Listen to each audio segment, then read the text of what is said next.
Hello, everyone, and welcome to Minimalist Gourmet, where today I'm going to be teaching you how to make a fabulous shrimp pad thai completely from scratch.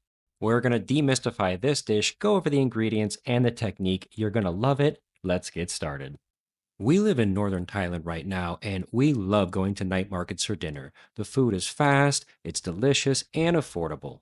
There are so many different varieties of food that you can choose from, but I absolutely love the fresh shrimp that they have here. And thankfully, you can always find a delicious shrimp pad thai. My recipe is based on all the various versions of this dish that I've eaten in my time in Thailand. So get ready for a very authentic pad thai recipe. Let's take a look at the ingredients that maybe we're a little bit less familiar with. These are the rice noodles we'll be using. These are just like pasta essentially, but they're made out of rice, and you want to go for something in the 3 to 5 millimeter range, about 1/8 to a quarter inch. If you can only find bigger or smaller sized noodles, that's fine. You can use them. It won't change the taste, just the texture. Next, we have tamarind paste. This is a wonderful sweet and sour flavor that we'll use in our sauce. It's made by grinding up the fruit contained inside of this pod into a puree. It kind of reminds me of a date before it's processed. For sweetness and salty, we're going to be using oyster sauce, which is made with soy sauce, oyster juice, sugar, and is thickened. This stuff is phenomenal. If you've never used it before, it goes great with stir fried meats and fried rice. Give it a try. We're going to use dried shrimp, and this is going to imbue a lot of umami flavor, like a very savory flavor to the dish. And this is in addition to the shrimp that you're going to be eating. These are really more a seasoning. Mung bean sprouts are used for flavoring and to lighten the dish a little bit because just straight noodles would be a little heavy and gloopy. You should be able to find these fairly easily, but if not, you can substitute some soybean sprouts or some pea sprouts. To start our cooking, we're going to prep our rice noodles, and it's just very easy. We're just going to simply place them into a large bowl and cover them with some boiling water. Your package will tell you how long to soak the noodles, usually for 10 to 20 minutes, so just follow the instructions on the package. Make sure that you use something to push all the noodles underwater so everything's covered, anything sticking out won't rehydrate. Once these are totally submerged, you're just going to set this aside and let them soak. Success in stir fry comes from your prep.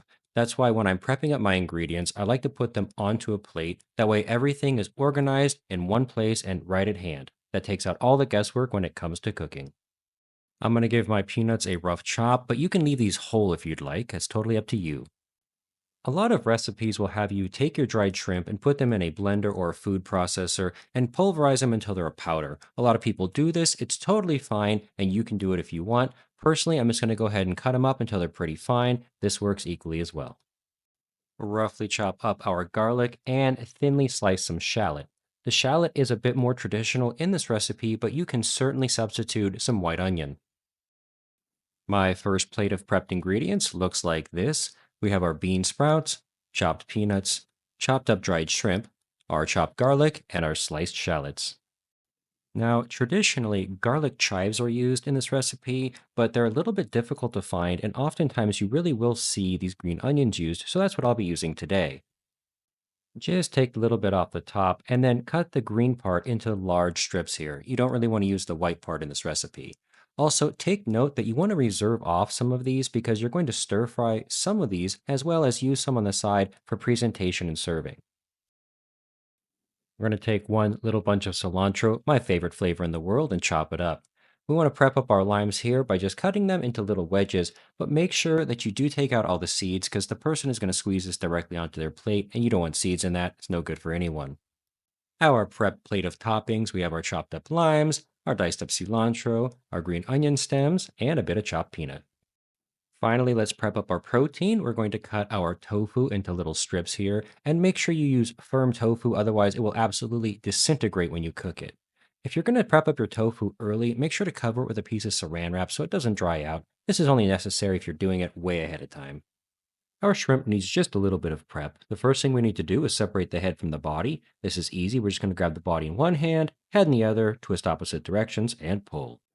Peeling them is quite easy too. We're just going to take our thumb and push it between the meat and the shell where the legs connect on the underside. You can unwrap it. It's about as simple as peeling garlic. Remove the shrimp from the tail by simply pressing it between your finger and thumb like this, basically like a tube of toothpaste.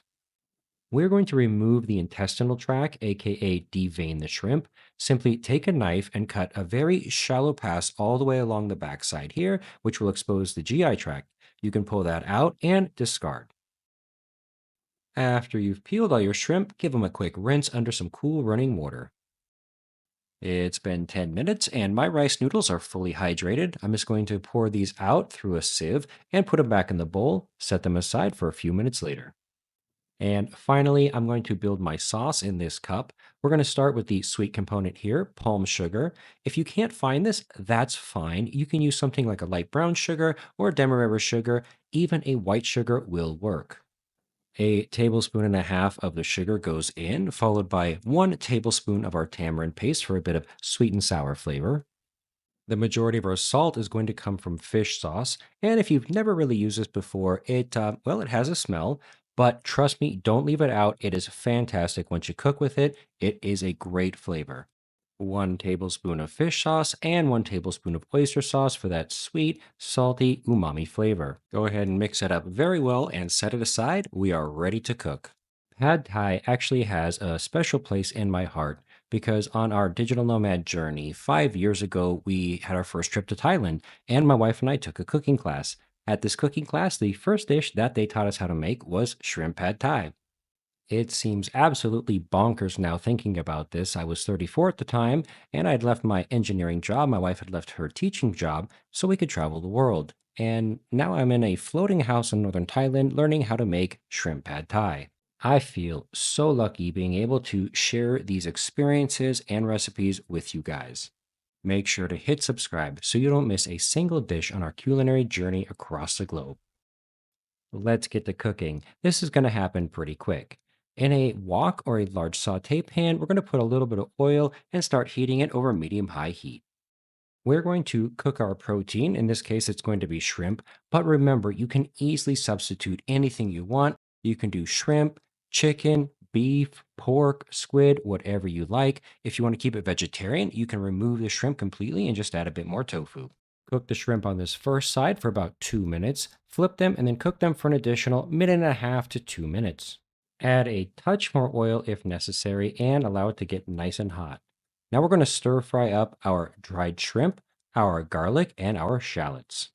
Stir fry your aromatics for about 2 minutes, stirring pretty frequently.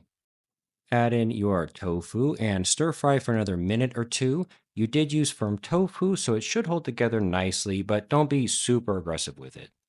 We're about 4 minutes into cooking, and we're going to add our rice noodles directly into the pot, followed by our sauce.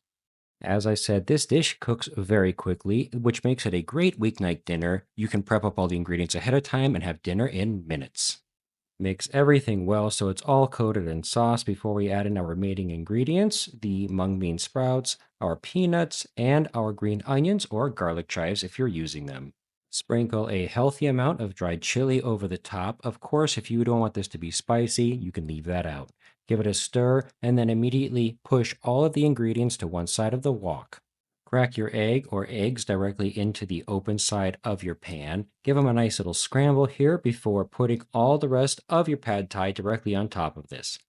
Now you're going to let this sit here and cook, allowing it to fry the egg for about 30 to 45 seconds without flipping it over. And after about 30 seconds here, we'll give it a flip. You can see it's a nice fried egg texture. That's exactly what we're looking for. Make sure to scrape that up all off the bottom of your wok and stir it in. Put your cooked shrimp back into the pot, stir them around so the residual heat will warm them through, and finish off with a nice healthy squeeze of fresh lime juice across the top. Dinner in under 10 minutes with prepped ingredients. That's what I call a weeknight dinner to die for. Some people like to serve this family style, but I prefer to stack this nice and high on an individual plate. Then I like to stack the protein right on top, especially when it's shrimp. That way you can see these nice, beautiful shrimp that you're about to eat. Pad Thai is traditionally served with a lot of different garnishes on the side, so you can customize the flavor exactly to your liking. Today I'm adding some extra green onion tops or garlic chives if you're using them, mung bean sprouts, peanuts, a little bit of the chopped cilantro across the top, as well as a nice portion on the side. Are you team cilantro or team soap? Let me know in the comments below. And of course, we have to finish this out with a few extra lime wedges and a bit of extra dried chili. And guys, it sincerely is just that easy to make this authentic, delicious Thai dish in your own kitchen tonight.